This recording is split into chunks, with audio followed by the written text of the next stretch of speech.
Welcome, it's Ruck Smalls and Oval Balls. We're back with episode 5 of season 2, and it is the fans' favourite rugby podcast host talking on the fans' favourite rugby podcast. It's me, Dave, joined as ever by Rory. Rory, say hello to the listener. Hello, listeners. Hello, David. How are you? I'm doing pretty good, Rory. I'm doing pretty good indeed. How are you? Yeah. I'm pretty cheerful after my weekend, all things considered. W for the Lions away at Malden. No way. Malden, Yeah. the home of the mud race. Correct. And sea salt. And the sea salt. Wow, that is a prestigious victory for the Lions. What was It the was score? 57-0. Niller as well. Wow. We nilled them. And your personal performance, how would you describe it?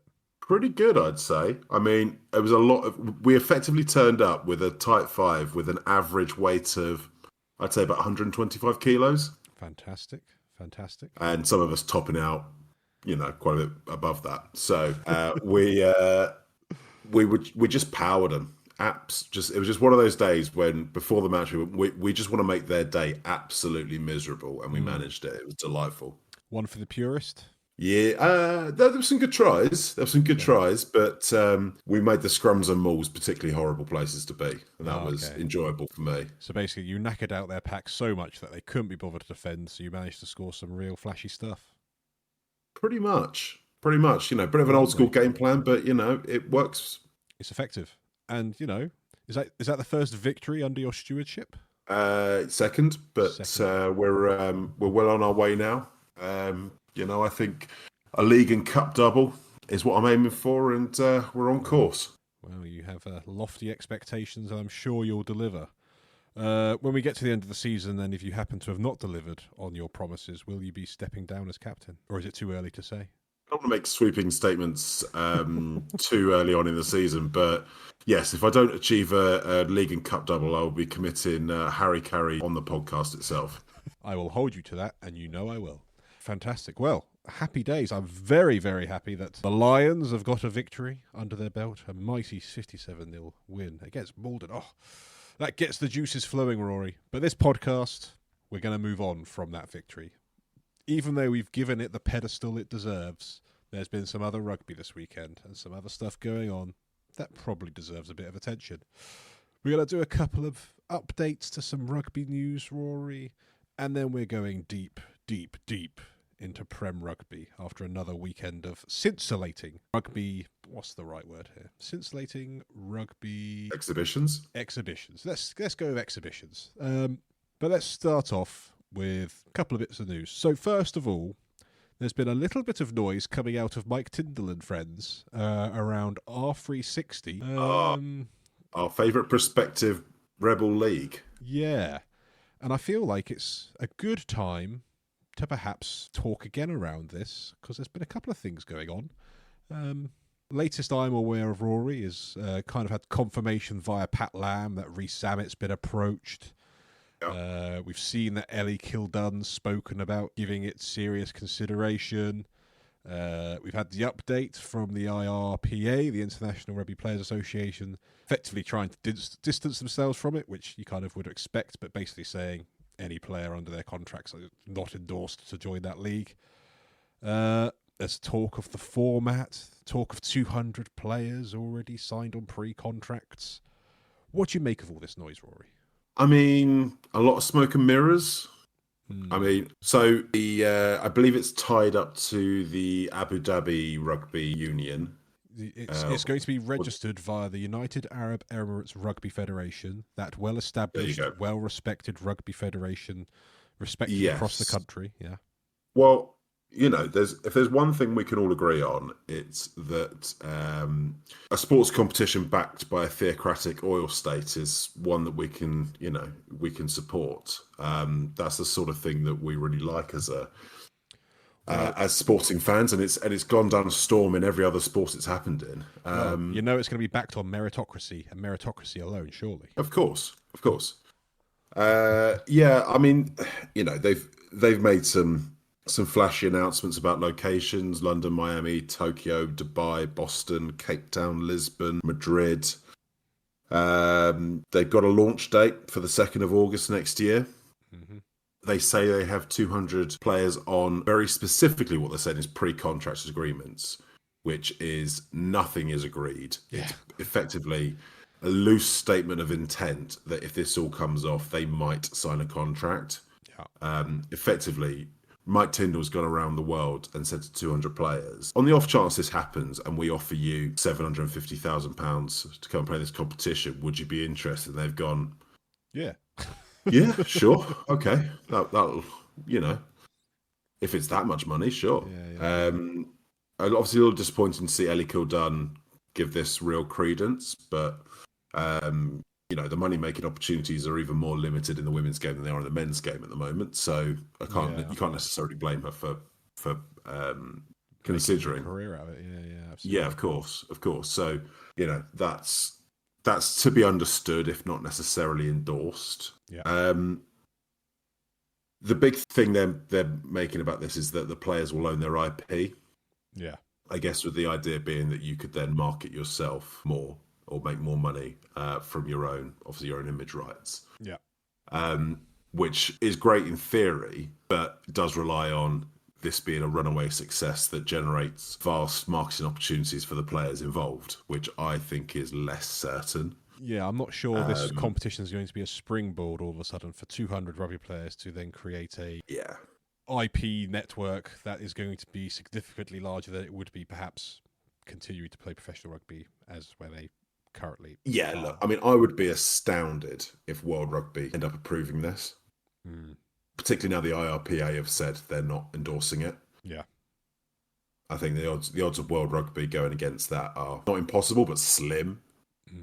My gut feel is even if this does get off the ground, there'll be 10, 15 recognisable names who go for it, which will be a shame.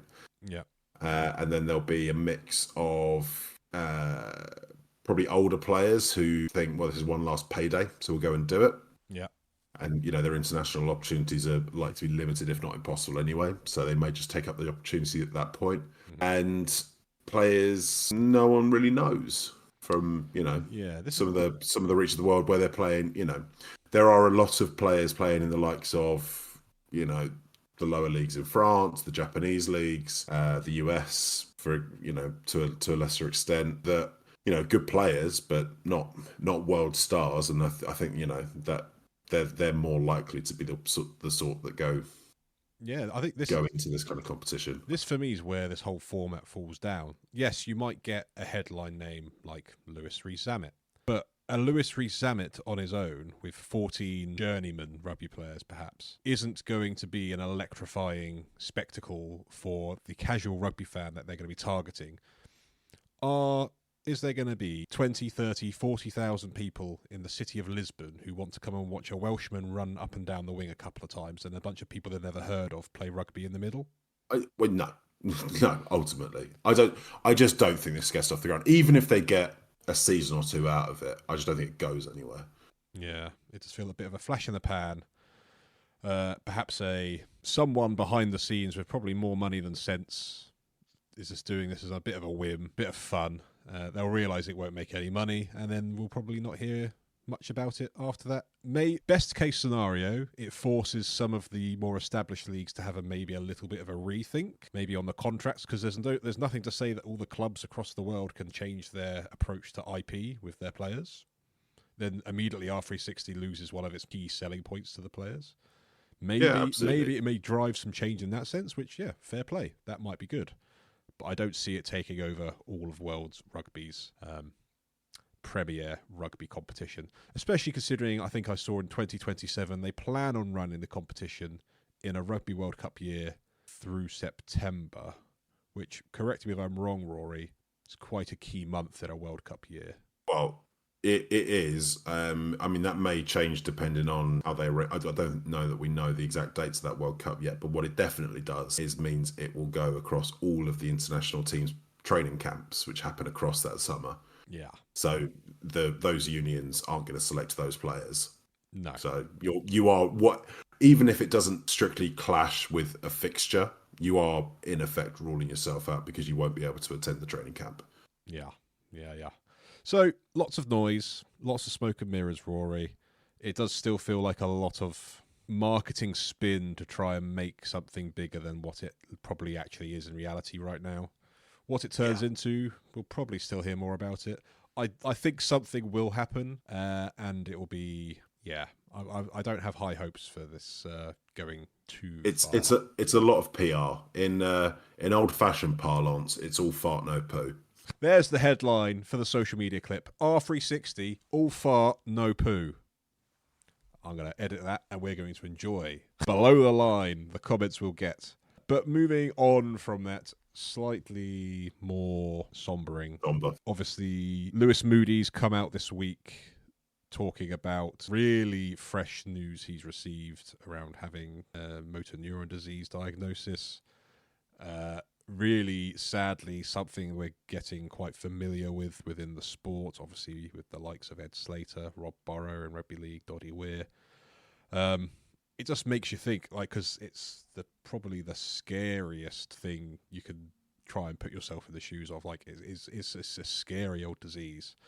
And I thought it'd be good to talk about that as well as talk about the 745 game that's coming up, which is kind of the charity game that was set up last year, where it's league and union players who come together and play a half of league rules, half of union rules, all for the charities aimed at kind of motor neuron disease charities. Which is a great initiative, and really well supported, and like a lot of fun to go and watch, and I would certainly be looking out for ways to support that. Yeah. The Lewis Moody news was a proper punch in the gut.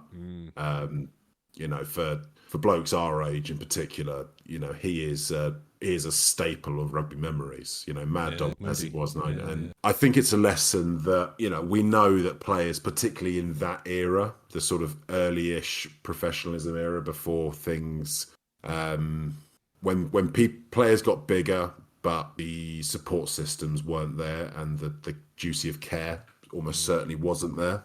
Sadly, we're just going to have to accept, I think, that those players played a level of risk that was unacceptable. And, obviously, as fans, we didn't know it at the time. And we celebrated Lewis Moody for being the kind of player who put his head where you wouldn't put your feet. Yeah.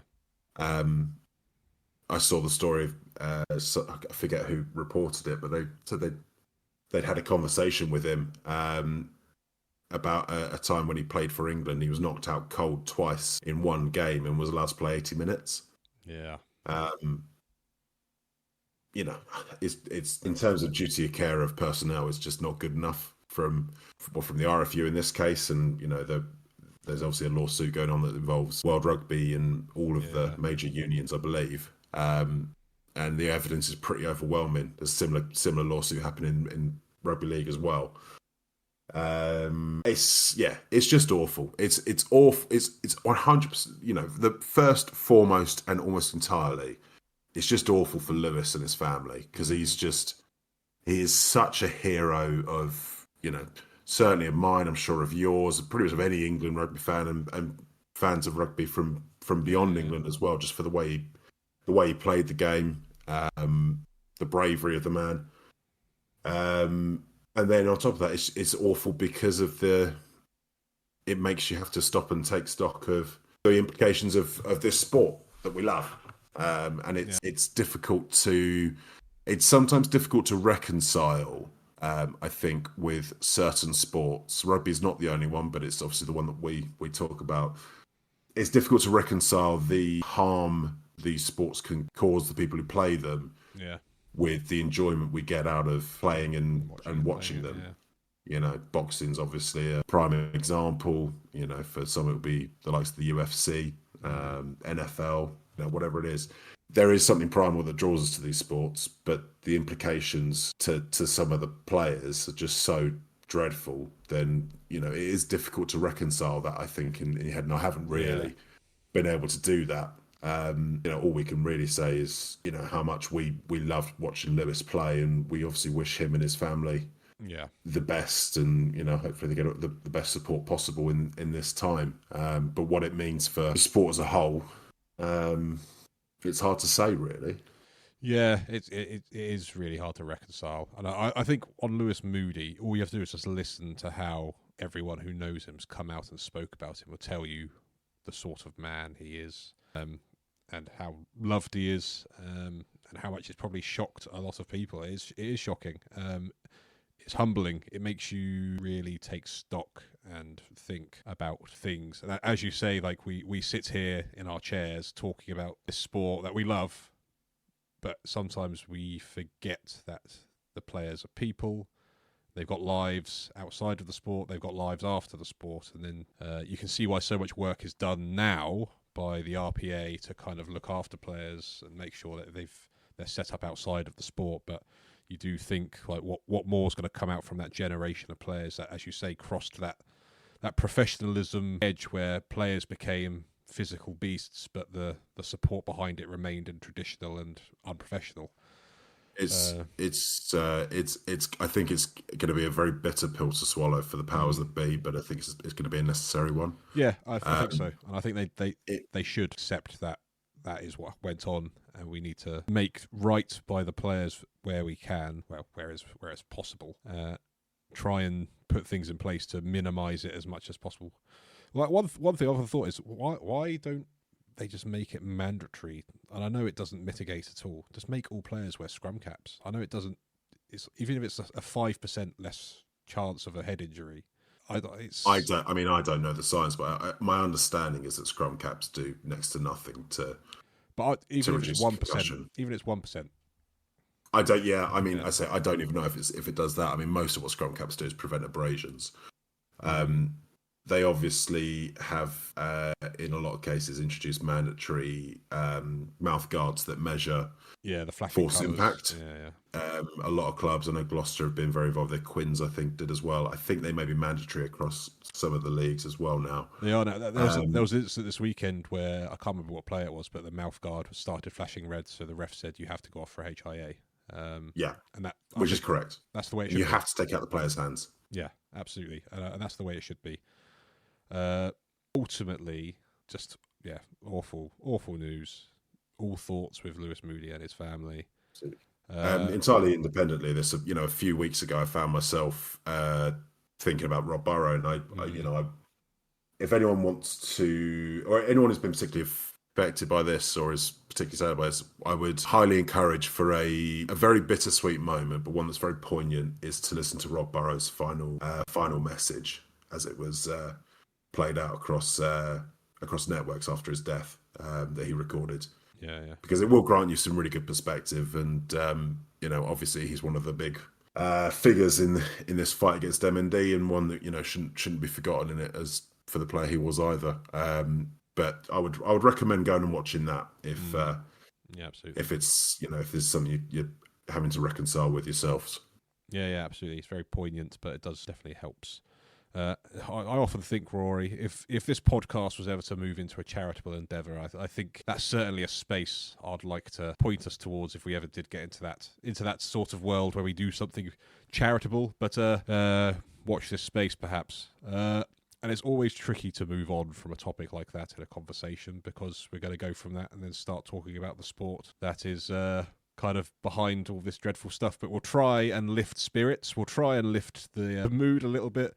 But yes. Well, let's talk a few games, because there were some excellent games at the weekend, and I think that's a good opportunity to segue into the cheer everyone up again. Yeah. So apologies, listener, if we have brought you down, and if you are in any way particularly affected, our DMs are open. We're happy to chat. Yeah, reach out. We're not afraid to talk, and we'll happily listen to anyone. But yeah, moving on. Prem Rugby Round 2 commenced this weekend, and we'll do what we did last weekend. We'll just go chronologically, Rory. We'll start Friday, we'll end Sunday, because we all know what the Sunday fixture was. Bath versus Sale. Game played in a monsoon. A game played in a monsoon. And as someone who lives relatively local to Bath, when I went out for the dog walk post watching the game, it was particularly horrible out there. So fair play to the crowd and the players for putting on the show. I think the main thing that I wanted to draw attention to, and it's mainly off the back of some of our criticism last week on a certain Mr. Henry Arundel, I saw signs of improvement already in his defensive game and his high ball game, Yeah. which I was, I'm willing to hold my hands up, backtrack, and say fair play, because in those challenging Yeah. conditions, he did a pretty good job. No, I think that's a fair point, and we should cop to. I don't think our criticism last week was unfair from his performance. But if you're gonna criticize a player, you should absolutely highlight when they show obvious improvements and play particularly well. And absolutely. I have to say, Arundel was impressive in a challenging game, and his score early on was obviously a real showcase of his pace. Nice to see Ollie Lawrence linking up with him as well, although. Yeah. I got the impression he's maybe not quite going full clip just yet. Yeah, which is scary because he's still looking pretty quick. Yeah. I think there's more to come out of that from him as he gets back to full fitness. But I thought Arundel and the high ball in defence, a massive improvement on week one. And I would imagine in no small part to direct intervention by the coaches, and I expect they'll keep doing that because, what you have to accept with Arundel is if he can build a solid, if not excellent defensive and high ball game, he is potentially a phenom. Yeah, full package. Yeah. So, he regathered one off his own kick at one point, and he just sort of seemed to come out of nowhere, just gathered it on. I was just looking, go, Christ, where has he come from? Well, and to think, I think his opposing winger, I might be wrong, but I think his opposing winger for most of that game was Tom Roebuck, who he completely shut out from that game. Tom Roebuck was kept very quiet, which doesn't happen very often. Again, granted, very tricky conditions to use wingers, but Sale have George Ford, probably the best fly half in the game, to utilise a crossfield kick and get the ball to the wingers quickly, and they weren't able to do it, and Harry Arundel played his part in that. I also think it's probably worth mentioning, once again, that Bath pack, pretty impressive still.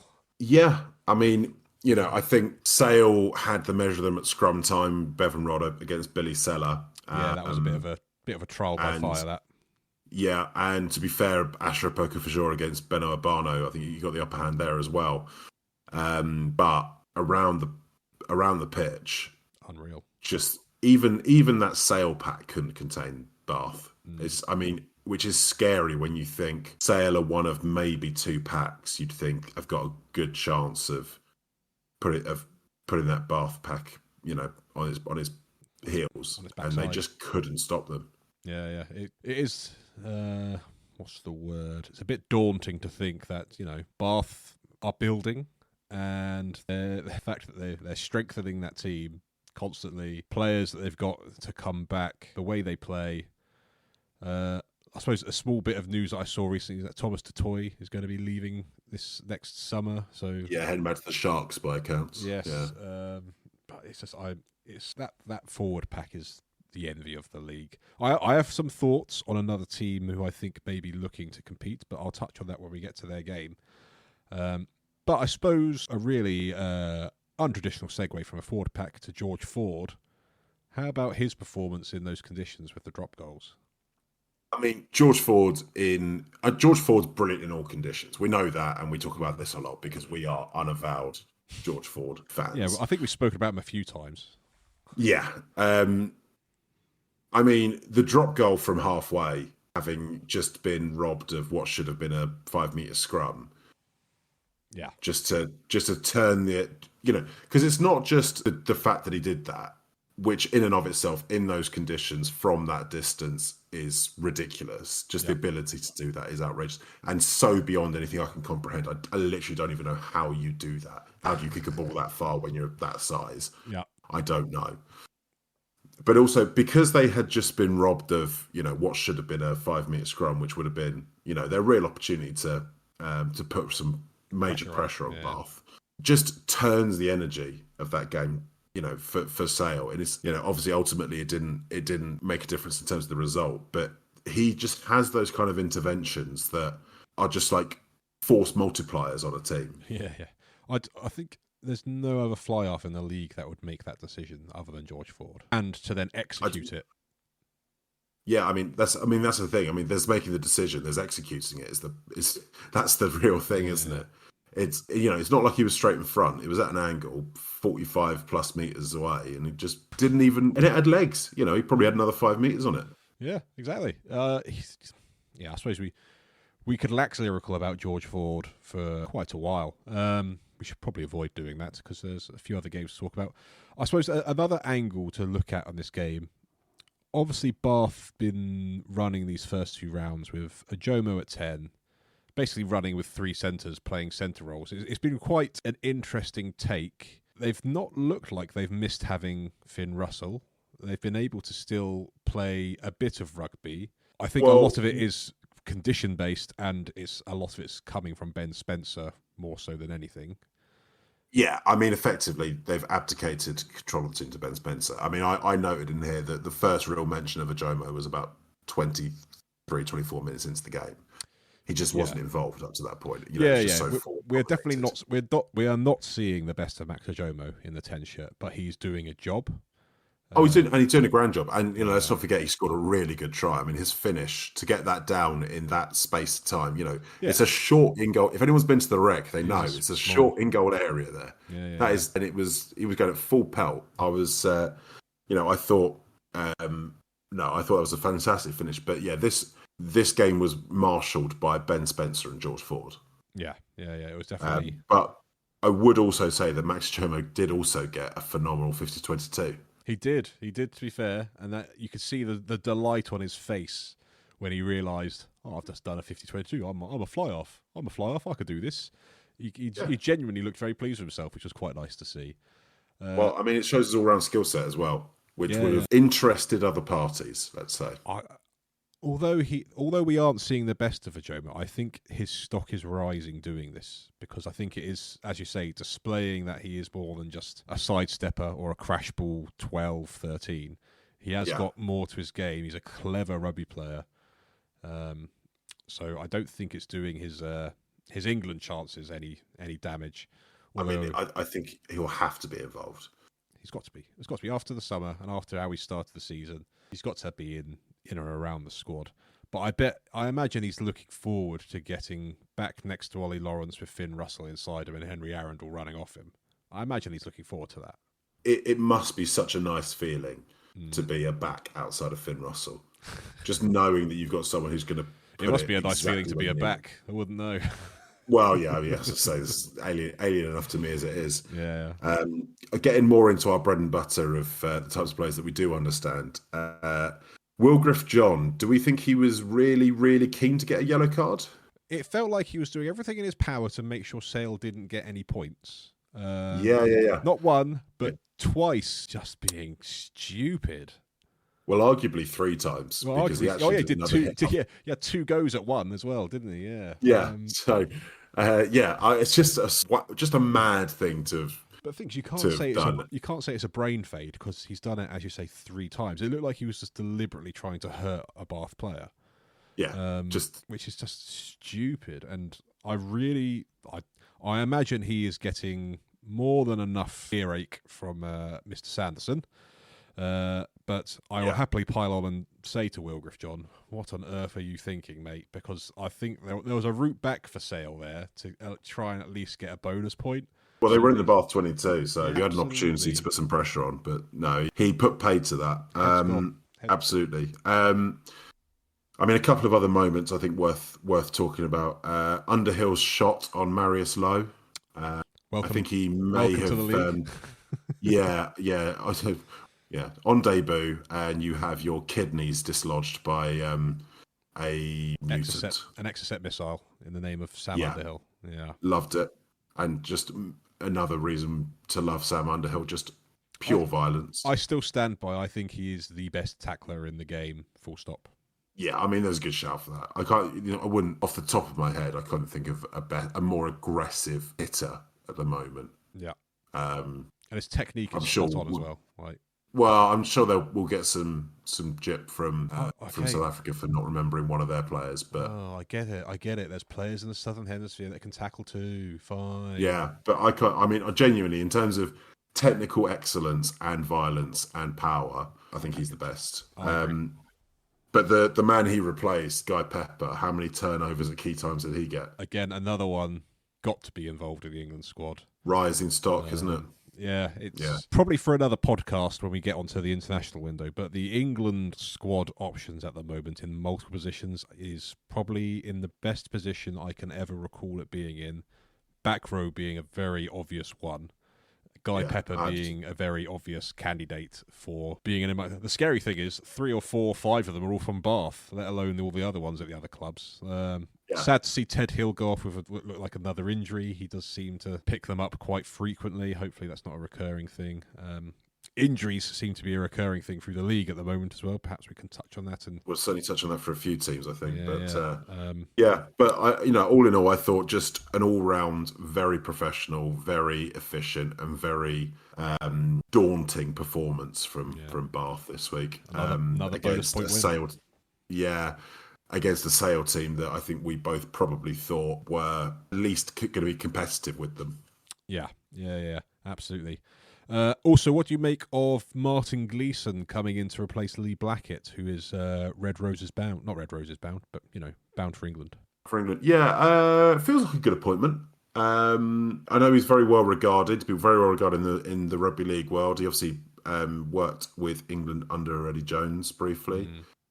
And from memory, I think he was pretty well talked about at the time. Obviously didn't quite work out.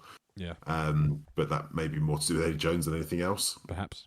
Feels like a good appointment to me. I mean, time will tell, but something in the fact that they've picked up another former Bath attack coach, former Wasps attack coach, I should say, similar to Lee Blackett, I don't know how similar their approach will be, but that feels like they're at least thinking about this in a way of how can we make this as seamless a transition as possible.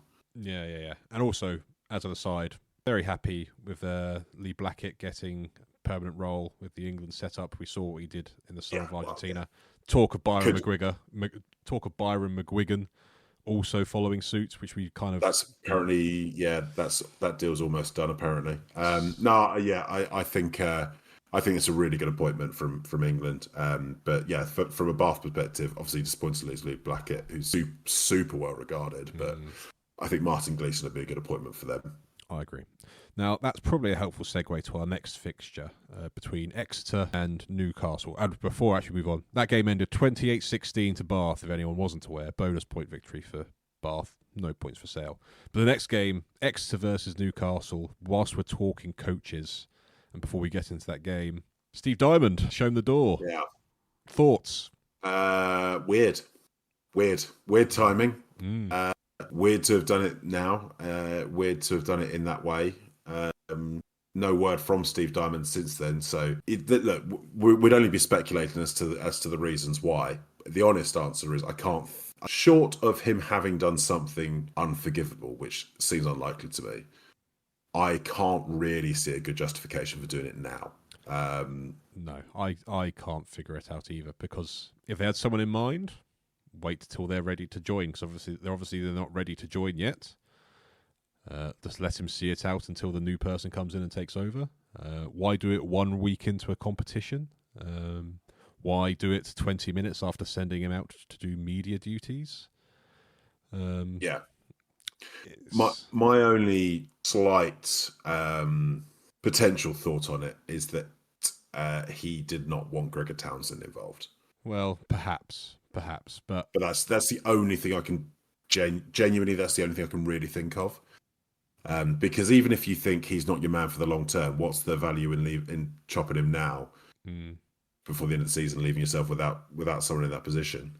It seems bizarre to chop a coach with Steve Diamond's record, credibility, for the sake of Gregor Townsend, who's going to be dipping his toes in every now and then in between Scotland duties. He's doing 30 days a year. I mean, I've seen reports today that they're already discussing the likes of Ben White coming in and targeting England players in the top 14. That would make sense, yeah. Yeah, so Joe Marchant his contract's up at the end of the season with Stade Francais, but obviously there are a number of very high-profile England players. One, Mr. Jacques Willis, was named the top 14 player of the year this week. Whether Newcastle have the pull for that kind of player, time will tell. But Tom Willis as well being talked about. He's out of contract at the end of the season. There's talk of that, or him returning to France as well, isn't there? Apparently his name's being banded around the top 14 clubs as well, which would be a real shame. Channing himself being is shopping around apparently. Yeah, heard the same. It's an interesting time, Rory. It's an interesting time. But it does feel like a little bit of the goodwill's coming out of the sails.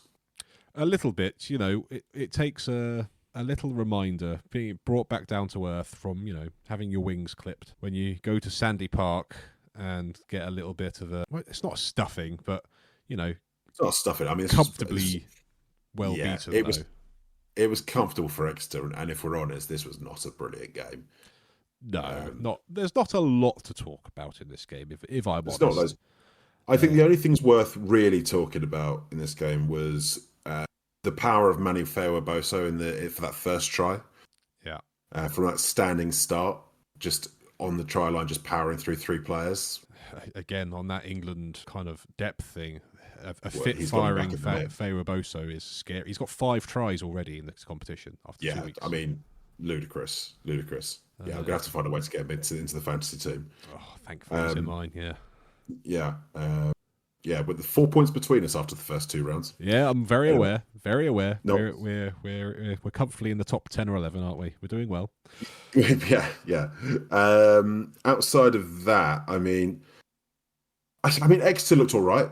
They look to me like just a better coached side at the moment, or a more not coordinated, but just a slightly smoother operation. They seem to they knew each other's jobs a bit better than what Newcastle were doing, and had just that bit of extra Stardust quality with the likes of Feo Boso and Brown Bampo, and then obviously Ross Vincent as well, who's got a couple of very he's got a very good try. I do think they've turned a corner compared to last season, but I also think perhaps they've had a little bit of fortune in the fact that in the first game they were gifted some points by Northampton in the second half. And they've had the Red Bulls, who obviously aren't up to snuff at the moment. And their next game's going to be up against slightly wounded Bears. So it may be what they need to build that confidence again. But I also would encourage Exeter fans to not get too carried away just yet. Because I do think there's some frailty there still. There is some frailty, but there are some players to come in as well with like Zerkital and Hooper. So, Yeah, I agree. To be honest, I think that's still a team that to me looks short of a lot of the other teams in this league that I believe will finish above them. But they certainly look better than they did last season. As for Newcastle, I mean they do look a bit better than they did last season, but ultimately the only real positive for me was the performance of Maffey. Yeah, really good performance from him.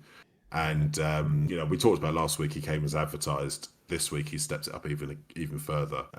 If they can, again they've got some players to come in as well. Benitez Cruz and the like. Tom Christie, I think, is coming in still. They may well be able to pick up a few more. Yeah. As well on short-term contracts, which I think would be a good move on their part. But we tempered expectations when we talked about this at the start of the season. We didn't want it to sound like we thought they'd start romping the league immediately. But at the moment, it does still feel like there's a significant gap between them and the rest of the league. It does, and it's interesting. You go onto like the Newcastle Red Bulls like Facebook groups and things like that, and the fans, their expectations are already really high.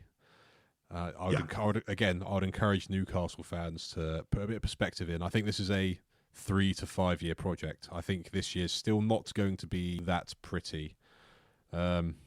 But as you say, there are improvements on last year. There is some quality players to come back. I still think they'll nick a couple of wins.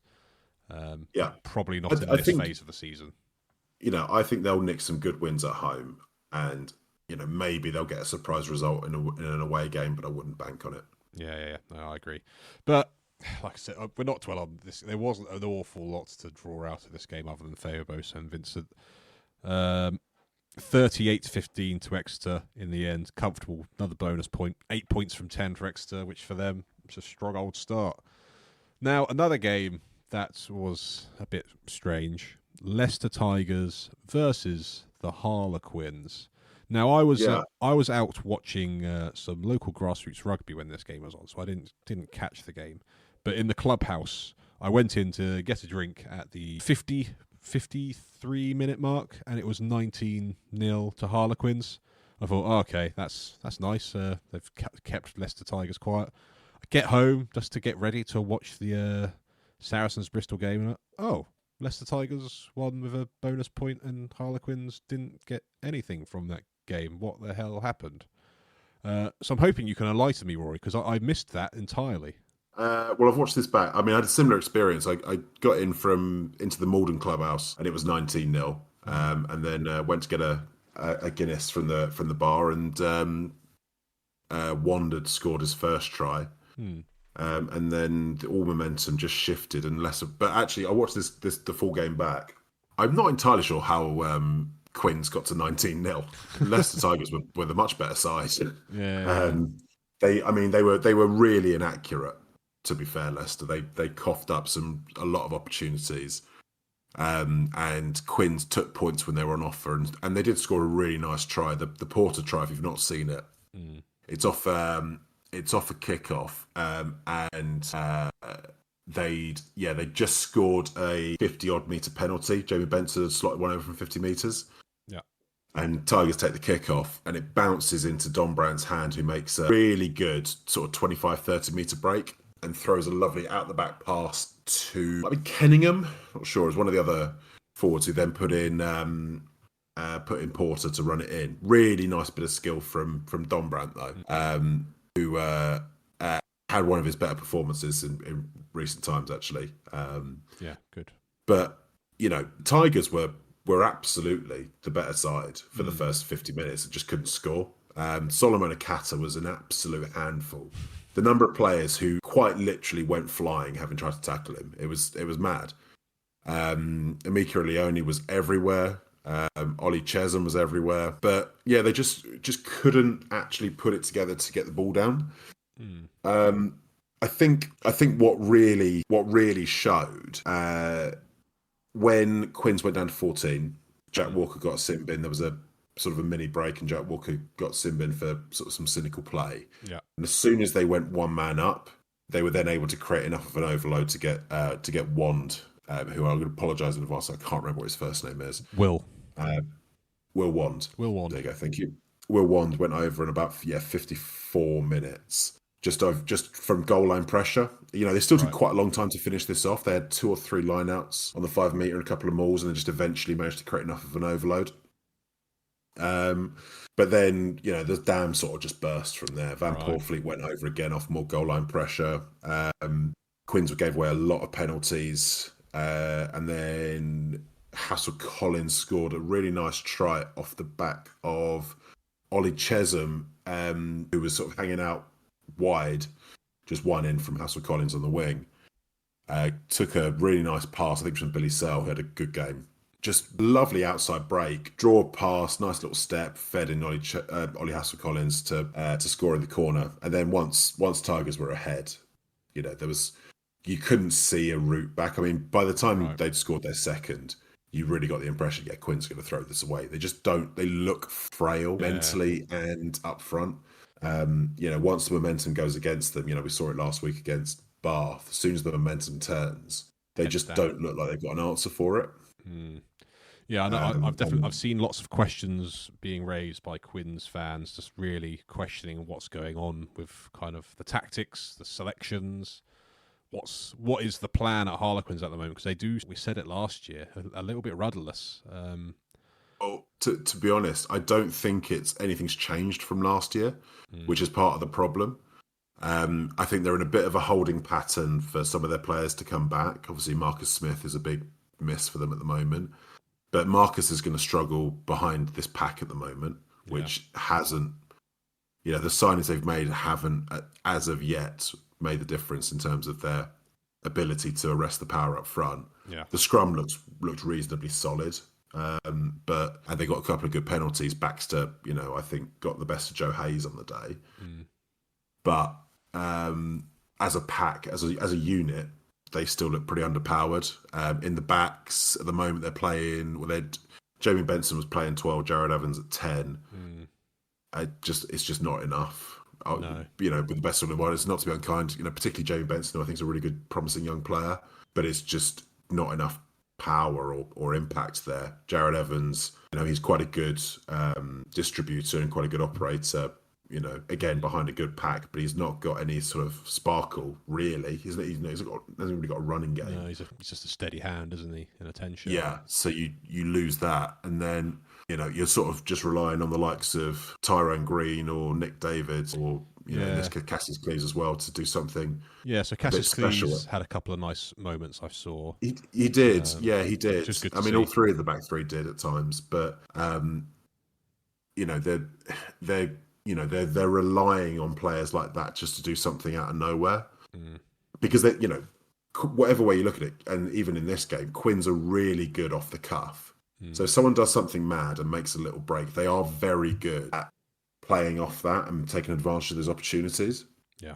They've still got that in their DNA, but what they don't have is the ability to force those regularly by having a dominant pack that creates, sends defenses going backwards to then create these opportunities on a more regular basis. You're just waiting for, the opposition to make a bad defensive read and for your players to hopefully take advantage of it, because you're not forcing the defense, a bad defensive read, if you see what I mean. You're just hoping one will happen. Yeah.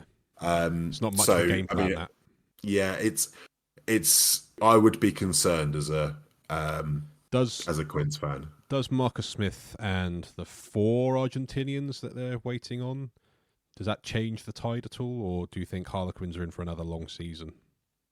Well, they're going to need the 4 Argentinians to hit the ground running and to be able to play most of the rest of the season without injury.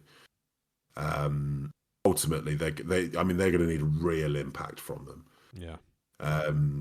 Marcus Smith, Marcus Smith is a big difference maker. There's no two ways about it. That is what Marcus Smith does. Yeah. But one man does not maketh the team. Well, your pack and your defence are what win you games, really. Yeah. And at the moment, those two things look lacking. I mean, the defence looks pretty passive, and it basically just relies on Will Evans, Jack Kenningham, Don Brandt, or Jack Walker getting a turnover, which they're all good at. But you can't really rely on that constantly. You need to have a dominant to win defense. Your games. Not to win your games. It's no surprise that of the top 20 tacklers in the league at the moment, 8 or 9 of them are Quins players. They're doing a lot of work in defence, and I don't think it's being as impactful as it has been in the past. I don't think they're getting the same number of turnovers. I think teams might have figured out how to counter that a little bit. I think Will Evans has only got maybe 1 turnover so far.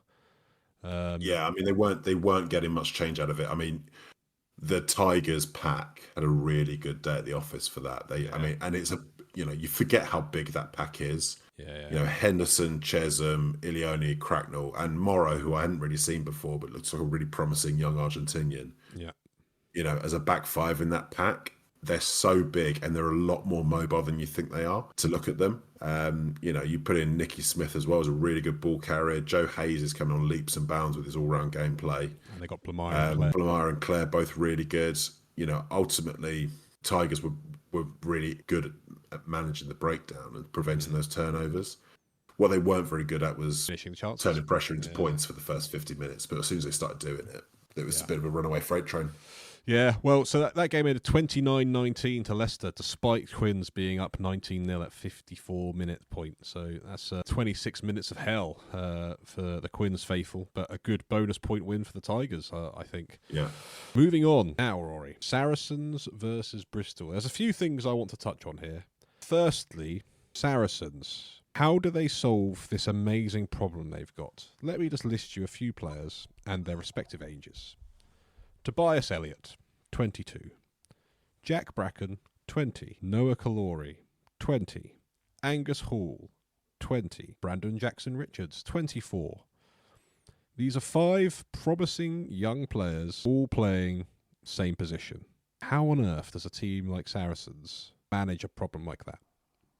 Yeah, and that's before you talk about the likes of Malins, Well, Shegan, Daly, and this was me ignoring everyone over the age of 25. Sinti. Yeah, Yeah. yeah. Yeah, I mean, it's an interesting problem to have, isn't it? Hmm. The honest answer is I don't know. This is where Mark McCall has to earn his crust because I actually don't know how you integrate all of those into the team. And, some of them will develop in a non-linear way. There will be moments when they need to be taken out of the firing line. Yeah. But off the back of this performance, Jack Bracken's not one of them. No. So this was going to be my point. Jack Bracken looks ready-made to be playing now. Tobias Elliott, based on last season, looks ready to be playing now. Yeah. Angus Hall, at moments last season, looks like he's ready for the league now. And Noah Kalori is probably one that perhaps could use a bit more time refining the game elsewhere. But he's the one with the real X factor thing that perhaps some of the others don't have with his unique skill set that we spoke about last week. And then Brandon Jackson-Richards looks like a really solid option as well. Yeah. So, yeah, I just don't know. I just don't know how they're going to do it. I don't know how they're going to balance it. I don't know how it's going to shake out. I mean, have I read right that there's a feeling that Jack Bracken's ultimate position might be fullback? Perhaps. But, I mean, that doesn't necessarily entirely solve the problem. No. I don't know is the honest answer. It's very exciting times for Saracens. And actually, it's quite exciting times for other teams if you think you can get a good pickup out of one of those. Of those at the moment, one I would be certain Saracens will not want to let go anywhere is Jack Bracken. We talked about he was one of the players both of us really talked about as being really excited to see this season. Yeah, potential I breakthrough didn't player. necessarily expect him. Yeah, I didn't expect him to break in this early, but he fully took his opportunity. And the two tries aside, which are both really good, one particularly very good poacher try. Let's talk about the defence. It's the defence. Yeah. I didn't expect how physical. I mean, because he's not a big lad. Nor is Charlie, who he had a very good game in defence when he came on as well. Yeah. They're not big lads, but my God, they were good in defence. What do they feed them in that Bracken household, and where do I buy it? I mean, this is another thing that's going to get me pelters from another hemisphere. But Jack Bracken was giving me real Cheslin Colby vibes. You heard that here first, Saffers. Offensively, I get where you're coming from. The way he the power to weight ratio, just the absolute power to weight ratio punching was off the charts. well above his weight in terms of the tackles he was making, the impact it seemed to be having on the players he was tackling. Like, they looked like big hits for quite a we're talking relative here, relatively small guy. Very impressive. The thing that you've already mentioned it. The mad thing is he's 20. Yeah, Charlie's 21. Just turned 20 as well. Yeah, these aren't fully grown lads, and they were dump tackling, professionals, like seasoned professionals at times. Yeah. And you can already see he can step you in a phone box. But the fact that he's got that in his game and was good under the high ball and made not just good hits but good defensive reads. It wasn't just that he was slotting people, he was actually making the right read at the right time. Yeah. There was a moment when there was a bit of an overload down his channel, and his ability to go from switching from one player and then get out to the wider player and cover them and make the tackle, the speed with which he made that was and that's what I mean by Cheslin Colby vibes. It's because the thing about Cheslin Colby, for all his attacking prowess, he's such a good defender. Yeah. And he's got that kind of that bottle fly just zips between players and gets the hit in. It's that ability that you can feel, even if there's a 2-on-1 on the fringes, like they've got the acceleration to kind of cover every eventuality in a 2-in-1, so you don't feel like you have to cover for them quite so much. And it gives everyone inside you a lot of confidence in you on the fringes there. Yeah. So I could not agree more. Jack Bracken, I'm not going to say he's undroppable, because obviously they've got a lot of players to come back, like Sinti, and they got Shegan and Malins. Well, I think we're going to see a lot more of him, though. I would not be surprised if he's not. He ain't going to be spending more time at Ampthill, I don't think. I think we'll see him in the Prem for the rest of the season, and quite rightly so. It's just like I just want to see the rest. I want to see more of Tobias Elliott, who I thought was fantastic last year. Angus Hall. I know Angus Hall's kind of been moved into the centres a little bit at times, so perhaps that's the answer for him. But then you've got Ollie Hartley that being brought into that equation. Noah Kalori, who we've spoken about. It's a good old problem for Saracens. I don't like bigging up Saracens all that much, but I also want to talk about them as a team collectively. And Well, let's not big them up. Let's call this out for what it was, David. This was bullying in the workplace. it was bullying in the workplace. Cruel, if anything. When I see a wounded bear, I don't like to punch it while it's down. Did you see that their post-match video this week? I really like in the villain arc. The villain arc is quite lovely. I am enjoying what Saracens are doing on social media. Please do keep that up. It is rather enjoyable. So one thing I want to touch on, Rory, is I watched that Saracens defence, and to me, that looks like a team that has been drilled to stop one side and one side only. And they look like What side would that be? They are being drilled to stop Bath because the way they suffocated Bristol from anything pick and go wise, they were on it like some sort of metaphor about things getting on quickly. My brain's not working today. Yes, no, they were just so physical. Owen Farrell has not skipped arm day since he's come back to England. He looks stacked. Nick Tompkins is playing the best rugby he's played for 4 or 5 years. Unbelievable player right now. Yeah. Up front, some of the less fashionable names. Harry Wilson has been brilliant the last 2 weeks. He has. Both sides of the ball really good with the ball in hand. He had a really nice moment when he bounced off 3 or 4 Bristol defenders and made some good ground. It's a championship pickup. Yeah, and he's really, really impressing. Hadfield, when he gets coming quite early for Theo Dan. He had some nice moments. Really good moments. Marco Riccioni, his acceleration into tackles at times. Doing himself a mischief at points. But really aggressive defence. Reece Carey. He had a nice carry. He's coming on into the player that some people thought he could be when he first came onto the scene. Carey by name, Carey by nature. Correct. He is Careying his way to, I think, potentially back into Wales contention. He's got to be. But the man of the hour really is Tom Willis, who, man carries with hate. He's got that real Henry Tuolagi. Henry Tuolagi, when he carried the ball into contact, he looked like he hated the person who was trying to tackle him. Yeah. Tom Willis has a bit of that about him. He certainly does. Just that one carry where he literally stood still, waited for them to come tackle him, and he just shrugged them off like a counter puncher. It was. Yeah.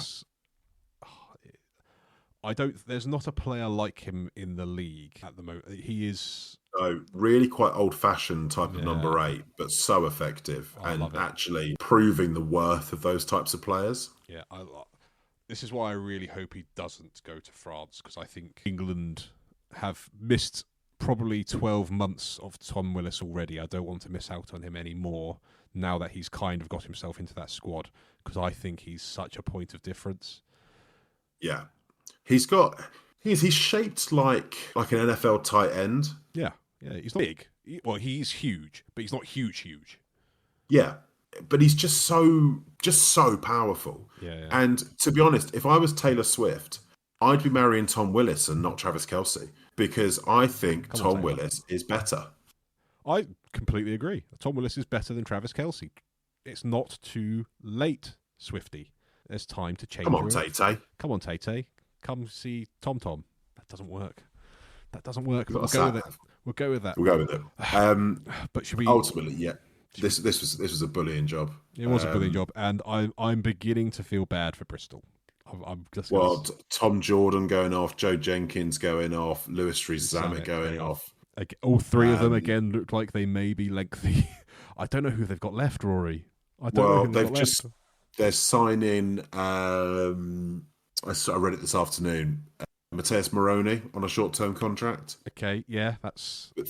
But solid. Moroni's a really good player who I really like and was really good for Argentina in the summer. Yeah. But 34-year-old centre wing cover doesn't quite make up for the players they've lost it, because... He didn't make a difference when he was up at Newcastle Falcons. He's not going to save the day. Look, I hate to feel like we're the harbingers of doom, but we did talk about this potential problem with Bristol.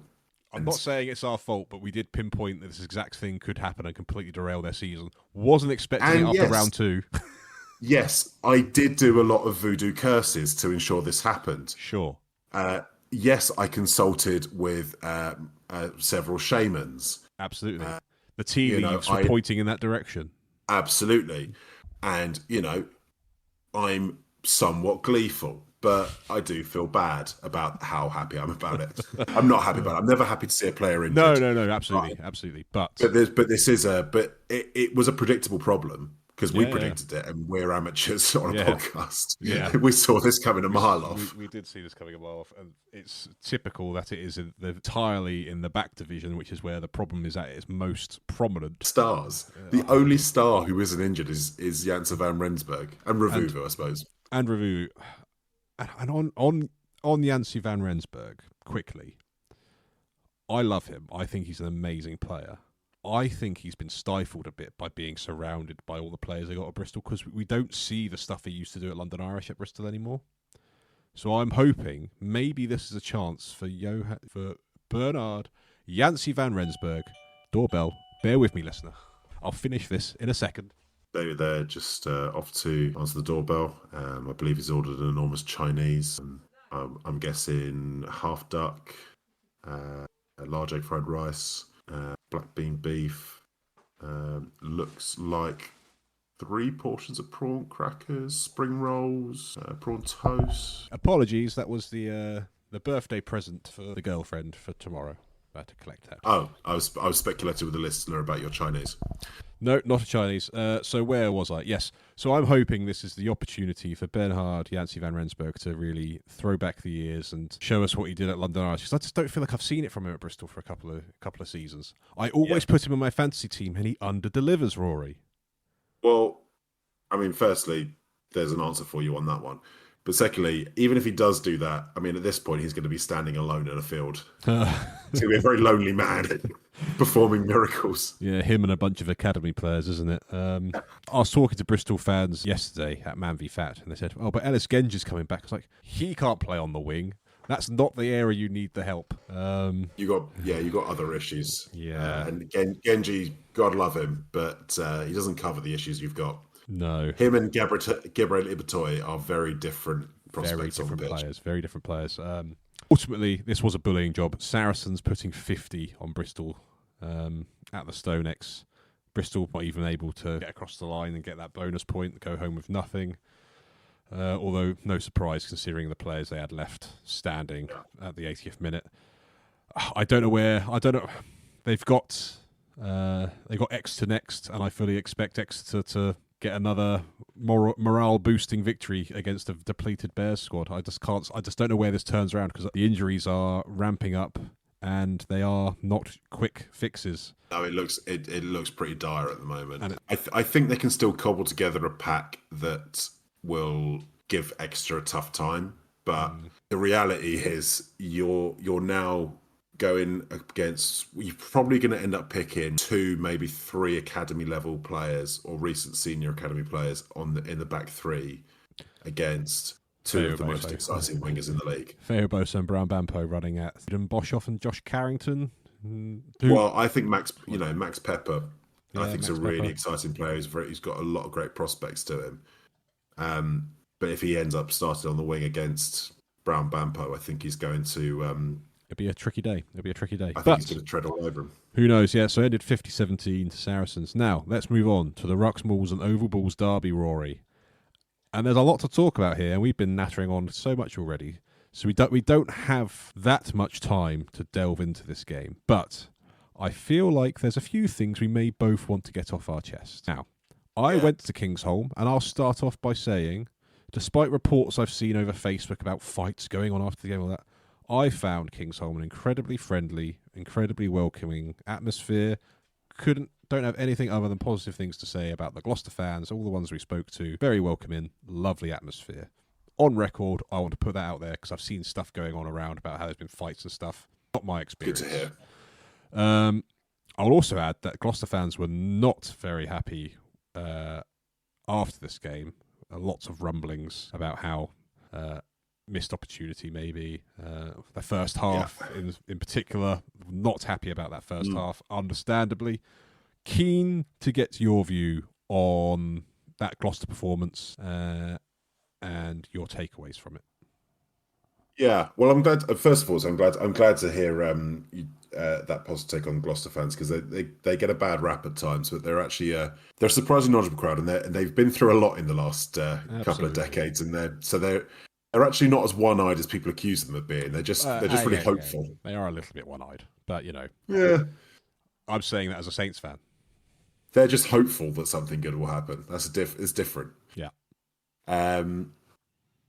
So look, there is some context to this. Obviously, so we know Saints are missing a lot of players from their starting squad. So I think 19 players currently missing. Yep. So obviously Saints have got some big challenges there. Gloucester have got similar issues, but the issue isn't necessarily the number of players that are missing. It's the fact that the players that have had to come in are all new signings. Yeah. So it's forced the hand a bit, hasn't it? Yeah. So of the squad that played against Northampton, 10 of them were new signings. And there are certain things you can excuse and certain things you can't excuse. And there's plenty of things in that first half that, the defence was indefensible. Yeah. You can't excuse some of the scores that they let in there. When I watched it, because I actually wasn't in whilst this game was on, so I had to watch this on playback. So I knew what the result was, and I went into this fully expecting the first half to watch like an absolute horror story. Because you go in 31-7 at half time, you just fully expect that we were nowhere at all. Just we just sat on the sidelines watching. It wasn't actually exactly like that.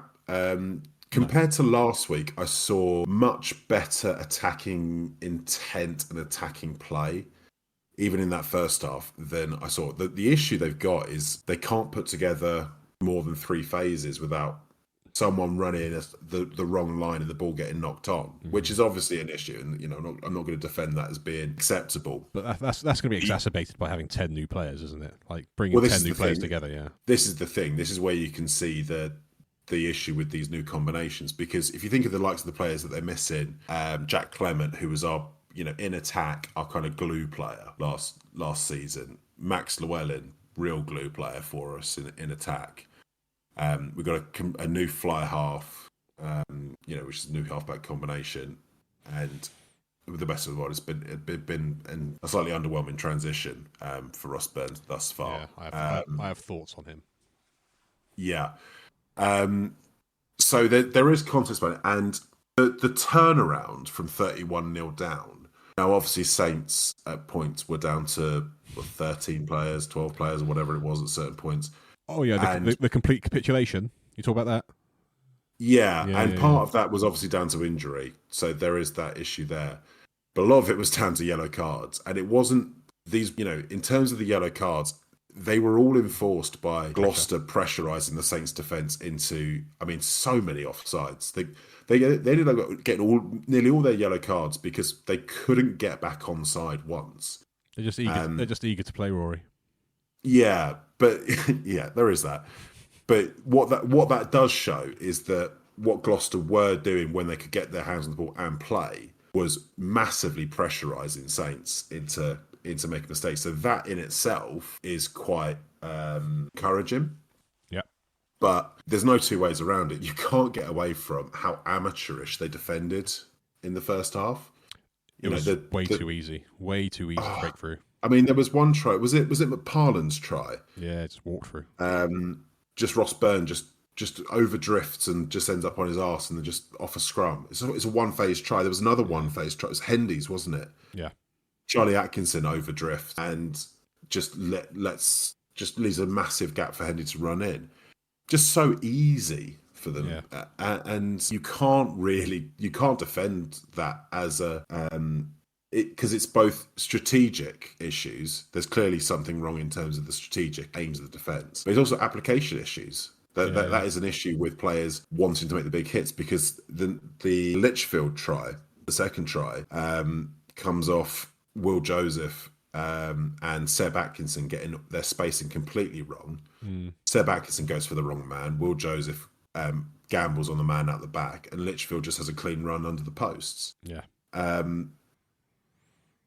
Pearson's try came from soft hits, another from Ross Byrne, a very soft tackle from Ross Byrne. You know, you could see how much we're missing Chris Harris, organising the defence. But yeah, the other side of it is, and the other thing was how often we're getting isolated to the breakdown. Rory Hutchinson, I think, had 3 turnovers in the first half. 4 turnovers. Yeah, we had 4 in total in the game. Yeah, it was just too easy to attack the breakdown, and that's, we talked about where Leicester nullified Quins at that area. If Gloss go into play against Harlequins playing like that, it'd just be a turnover fest, which is exactly what happened when we went to Twickenham last season. In the summer, it's exactly what happened. We just got turned over so often. So they have to do something to mitigate that. So that's all the negatives. But on the plus side, the second half, all the pressure was put on Saints. The complete, I say capitulation, but just so much pressure, just forced into capitulating. Really, Will Joseph's try is an absolute worldie. Yeah, lovely to see him. Lovely try. Yeah, lovely to see him get out there. Basogban dominated Fischetti at the scrum, and then steps and splashes to score a try to take us into the lead. Outside of Cam Jordan getting a couple of good, powerful tries. He had a good game. And he did. And Venter getting another try when he powered over as well.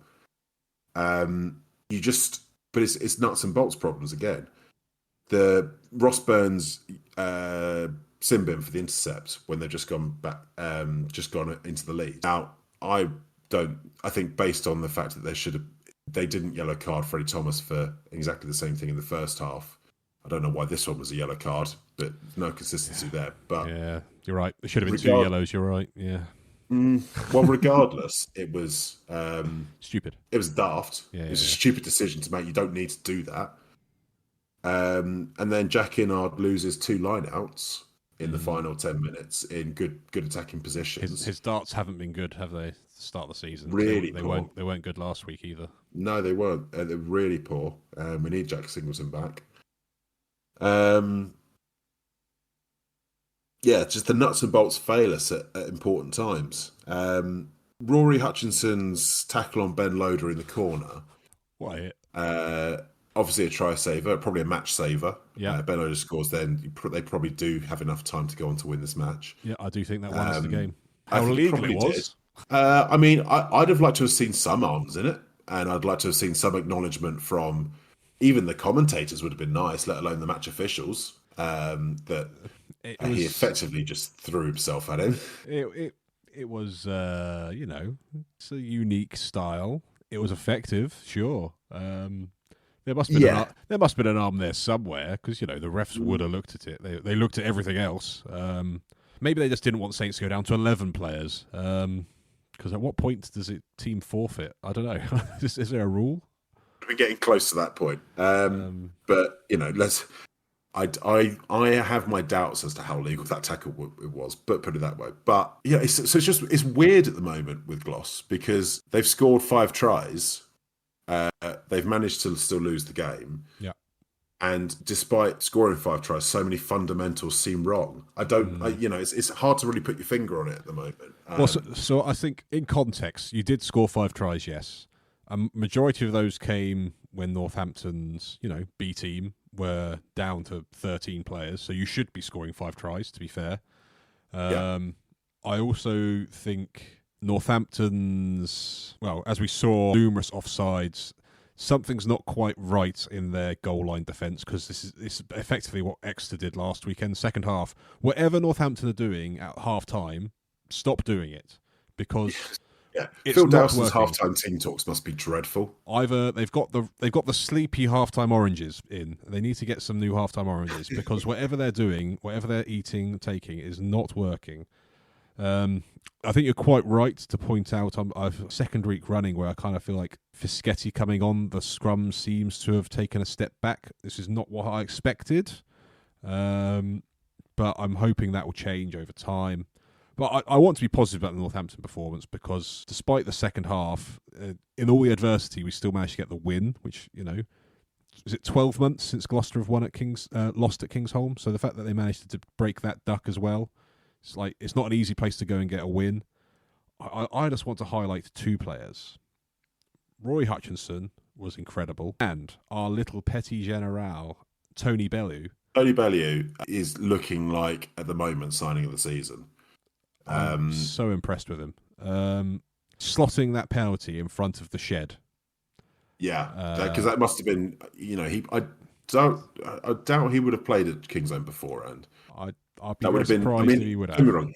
He's played in France. He'll have played in some hostile environments. The shed is different. It's hostile, and it's also it's weird. It is weird. And it's so close to the pitch. It's right down your neck. It is a very different experience. And the way he just was unfazed by it, I agree. I think him and Callum Chick have been Northampton Saints signing of the season so far for sure, because they've both been so impressive.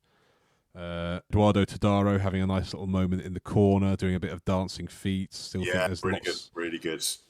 Lots to see from him still. Good to see again the prancing ginger man, George Hendy, doing his thing. The ginger flash still looking quite good. I know I said last week that I was going to reserve my thoughts on JJ van der Mescht after he starts a game. Maybe he just needs a bit more conditioning. I don't know. He just doesn't seem to be having the impact I thought he would. But hey, do you know what? He seems surprisingly easy to defend for someone that big. No, I'm not going to be mean, but it did look like he was tired quite quickly. So maybe he just needs a bit more fitness. It's not. Well, I mean, the speed of the Premiership of the Prem is different to top 14. Yeah, top 14 it's quite slow for long periods, and then really, really frantic and mental, and then quite slow for long periods, whereas the Prem's a bit more kind of relentless pace. Yeah, I will say, in the first 10 minutes or so where he was on that bullocking run and he knocked it on, I think if he took that, he was probably through, because he was going at some speed, and I think maybe he depleted a lot of his energy on that moment, and perhaps that's where things took a slower step from that. But I'm still optimistic. I think once he gets used to the league and used to the speed of the league, I think he will be a wrecking ball. We said last week, it's also Saints need to learn how to use him. Yes. The way La Rochelle, I mean, I say, we've got to be very clear, he's not Will Skelton.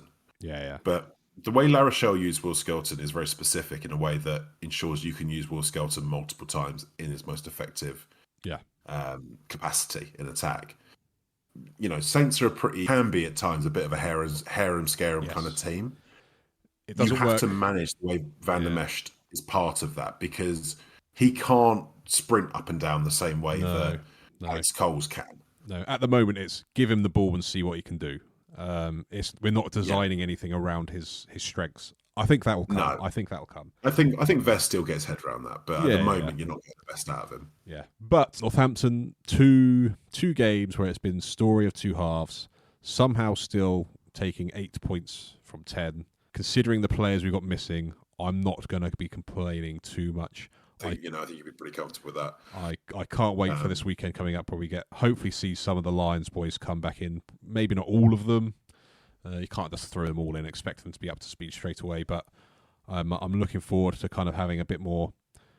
I feel like if Alex Mitchell and Finn Smith play both the games we've had so far, the Exeter game would have been a comfortable victory, and that Gloucester game would not have been quite so scary in the second half. I think you're probably right. And from Gloucester's perspective, we've got Bath this week, so I'm not expecting results. But what I do need to see is some massive improvements in some key areas, because I don't expect us to get anything out of this weekend. If we get a point out of it, I'd be delighted.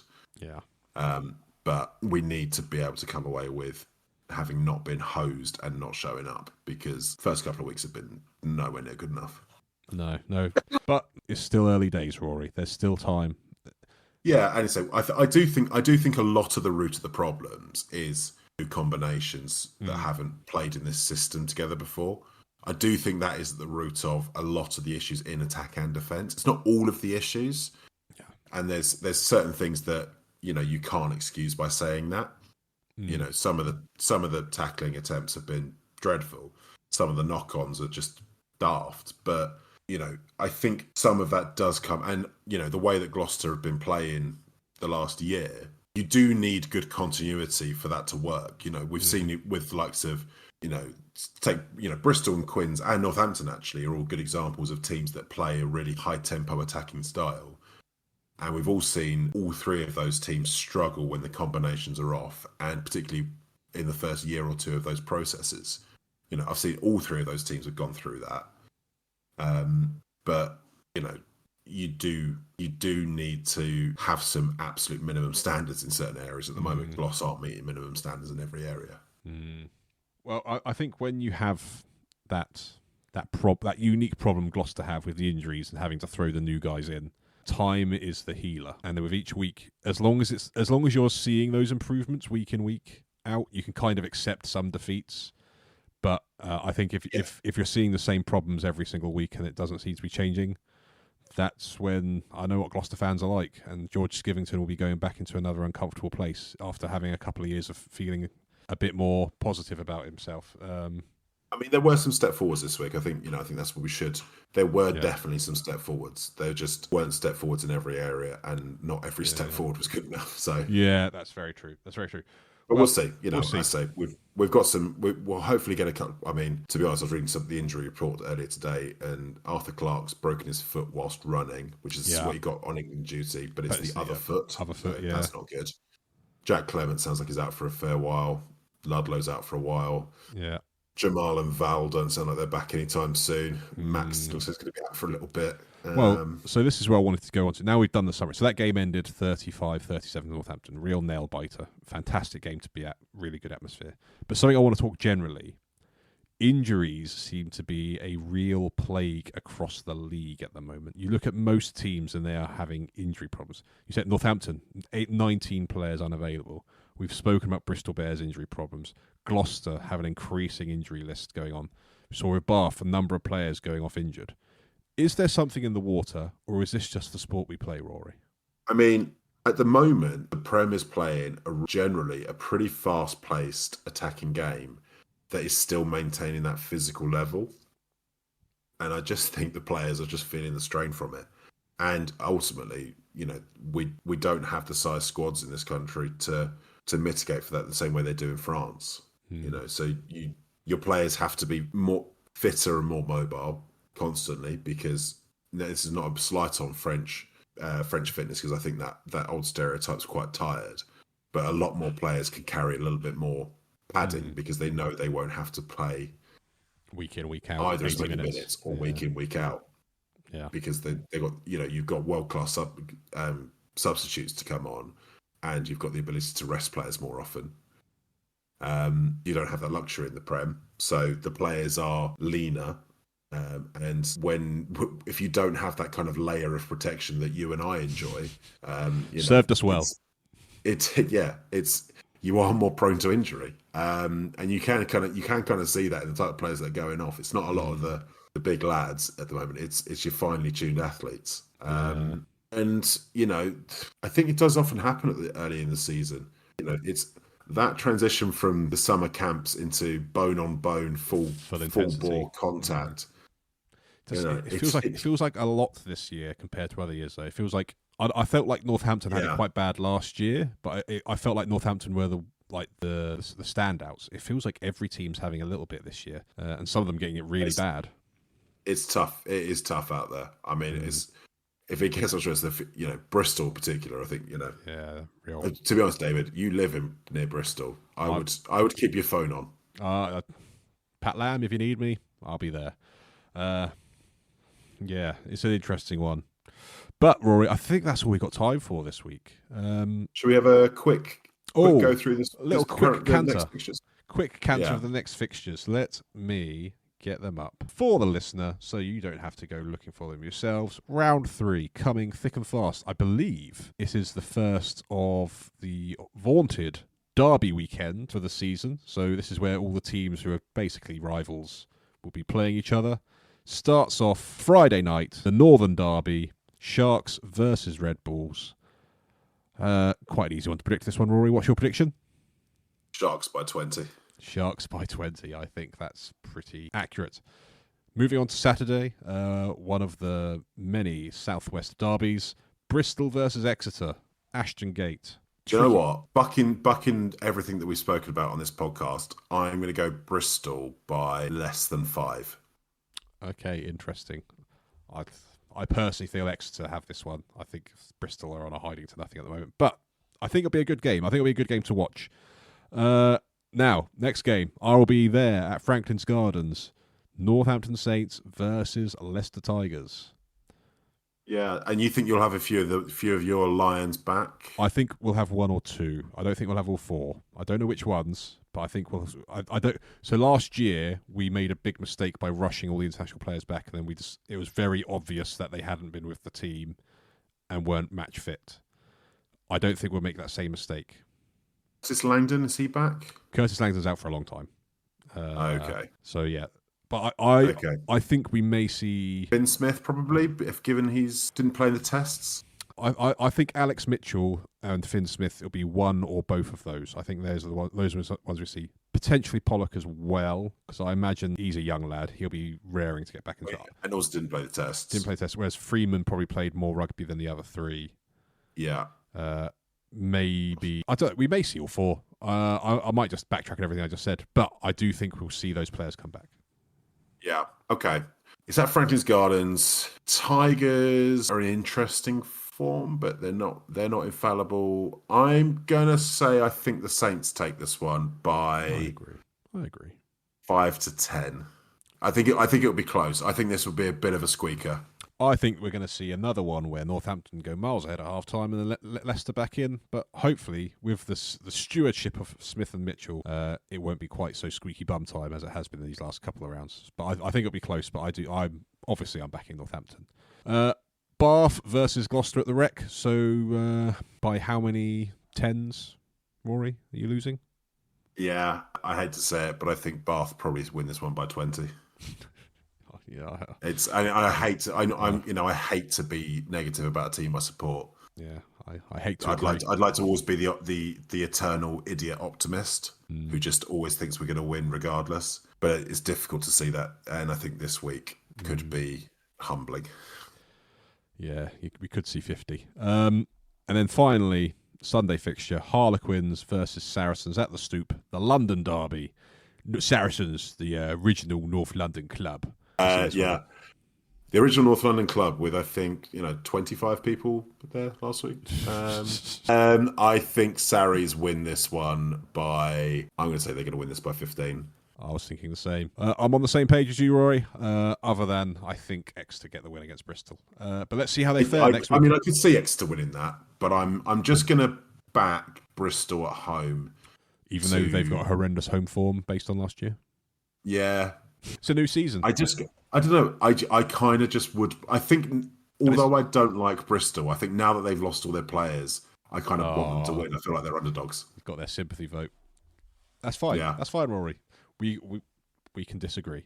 So yeah, that's this week done. Rory, how do you feel? You feeling good about yourself? Look at that! Look at that! He's just flexed to the camera. I've been treated on this podcast. Oh, fantastic! No, I'm feeling good. Feeling good. I think Gloucester will turn the corner. It just won't be this week. No, as well. Are you feeling well enough to provide a final thought for the listener before we run the jingle and bring this episode to a close? I would like to have a mercy button on my remote this weekend just to save me from additional pain. Well, I hope you're listening, TNT. Rory wants a mercy button, so install one if you can. We've been Ruxmalls and Oval Balls. We've enjoyed talking for you to listen to us. If you've enjoyed listening, make sure to like, subscribe and follow. And we'll be back again next week. Ta-ra. Ta-ra for now.